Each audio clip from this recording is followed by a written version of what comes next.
What is up, everybody? Welcome back to another episode. On today's episode, we're going to go through what's called an income gap analysis. So a lot of the clients that we work with in the retirement space, it's not just about protecting the money, but it's making sure that, hey, if you're 50 and we're going to retire at 62, do I have enough money to do that? Or is there anything else that I need to worry about? So there's other strategies that we put in place, like Roth conversions to minimize the tax bill and to minimize the widow's tax trap that we talk about a lot. But on today's call, this is actually going to be a pretty simple one that we did. And all the income gap analysis that we do for all of our clients, they're going to be 100% customizable. So if you're getting ready to retire, or you want to learn like what you need to do that, or if you're already retired and just want to make sure that you're not going to run out of money, that's the number one worry that retirees have, is running out of money in their future. Just book a time on our calendar, go over to 360financialgroup.com, fill out a form, and we will connect one-on-one to go over a strategy for you.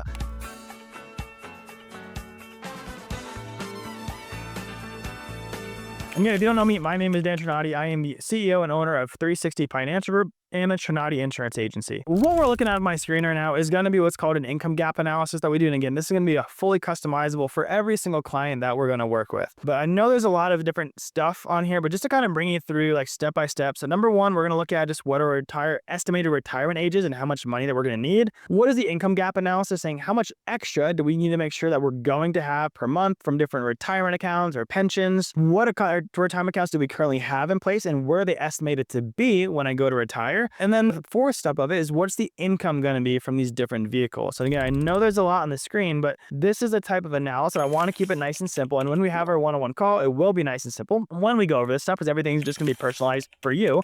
But for purposes of this, right, we're working with a client, and we actually already put this in place for her. It just went official the other day. I'm just going to call her Miss Mary. She is 49 years young in the state of Texas, and obviously prepare for myself, Dan Trinati. So what each column represents here. So we have retire at 62, technically it's 62 and a half, retire at 65, or retirement at, what just happened there? Retirement at 67. At what age are we going to retire? And when we break all these down, so this client that we're working with, she actually only needs $18,000 per year. So she lives pretty frugally. She's got her house paid off. She did a good job. She has no debts. And she just paid, insurance and taxes for her house. She's got virtually no expenses outside of groceries and some other insurances. She doesn't need that much money. And so props off to her. She was able to, just live frugally and potentially retire early. So anyway, if we're going to retire at 62, she still has 13 more years roughly until retirement. She's 49 now, 62 and a half. That puts her at, another 13 years to retirement. Average inflation, 3.3%. And that's kind of important, very important, right? Because if you just did all these analyses off of $18,000 that she needs right now, when you go to retire, you're not going to be happy, because the dollar that you're spending today has a lot more power than the dollar that you're going to spend tomorrow. You need more money tomorrow to live the same style of life today. So all these analyses are going to factor in stuff like inflation. So she would actually need an estimated $27,452 per year when she goes to retire. So anyway, here we're going to take a look at what we got over here. So this is going to be the income gap analysis part. So we need to get to about $27,000 per year. She's estimated to have at the early end of Social Security $19,800 a year coming in. So that actually put us at a deficit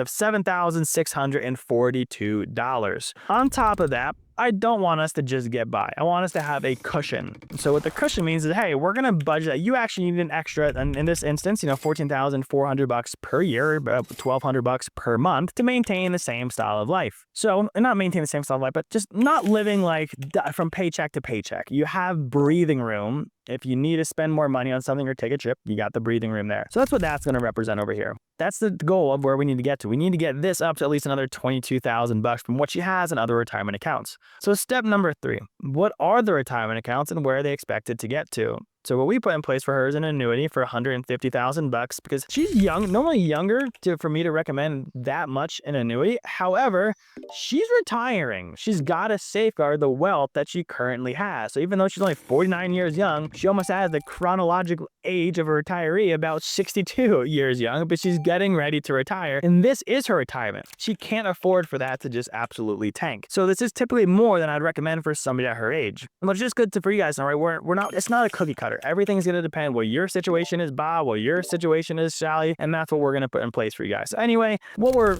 expecting, and again, this is not financial advice, and I'm not telling you this is going to be dollar for dollar. It's going to depend how the markets are going to perform on what the ending balance will be at 62.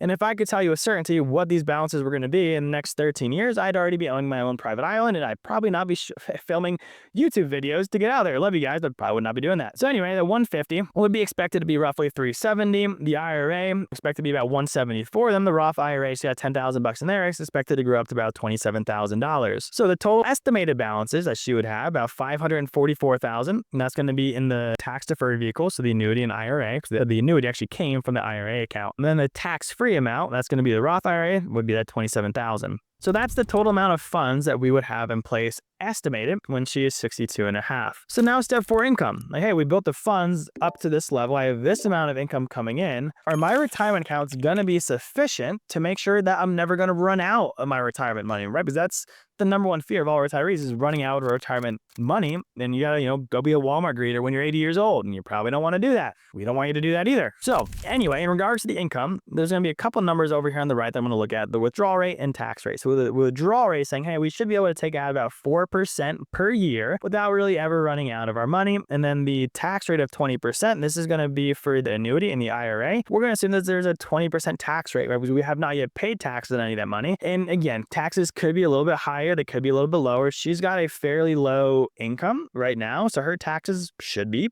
pretty freaking low. So anyway, this might be even too much in taxes, but I always like to be more conservative whenever we're doing these estimates together. So as we take a look at this, she would estimate have 12,000 bucks after tax. I'm already estimating taxes in there, about 5,600 from the IRA. So a total of about 17,000 bucks. Really, hey, why is the tax-free not in here? Because we're just saving this for like a little emergency fund for her. We don't want to include that in the income. So we needed to get to 22,000 bucks. This is only going to bring us $17,409. So it's actually going to leave us at an estimated deficit of about $4,600 per year, about 400 bucks per month. Could be a little bit more, could be a little bit less, right? These are just projections. So at 62 and a half, theoretically, we're not going to be able to retire. If we went to retire here with what we have in place, we're running a very, very big risk of what's called sequence of returns risk and just longevity risk, where if we start accessing this money, the sequence of returns risk, if we're accessing a down market, we could deplete that account faster. And if we start living a lot longer with a lot of life expectancy, this money's not going to last either. So we're probably not going to want to retire at 62 and a half. And keep in mind as well, this is assuming that she's not saving any extra money between now and then, right? But she's still got to pay the bills between now and then. So she's going to have some type of part-time job just to get the bills paid and let these accounts grow. If we're funding more 401ks, if she's, picks up another 401k or investment account, if we were, doing another Roth IRA account, there are some assumptions that are in this. If we retire at 65, just keeping it very simple, right? The balances would grow because we have more money for compound interest to do its thing. And if we did, again, just cut to the chase, that's going to leave her with roughly $687.72 per year extra. So almost like 50, 60 bucks per month extra, which is not too much, right, to work with, but doable. And if we were retired at 67, again, cutting all the way down to the chase, that would leave us with about $4,000 per year extra, about $350-ish per month extra. But anyway, this is the type of analyses that we do for all of our clients. Everything is going to be 100% customizable based on what you currently have in place and when you're going to retire. What's inflation look like? Where's the money at? Do we need to do any type of Roth conversion strategies? Now, anyway, if you guys want to go over this one-on-one with us, if you're a retiree that's already retired, say, hey, do I have sufficient funds in my account? I can let you know. Or, the other type of client that we work with is they're getting ready to retire. Are we on track to do that? Do I need to make any changes to my plans?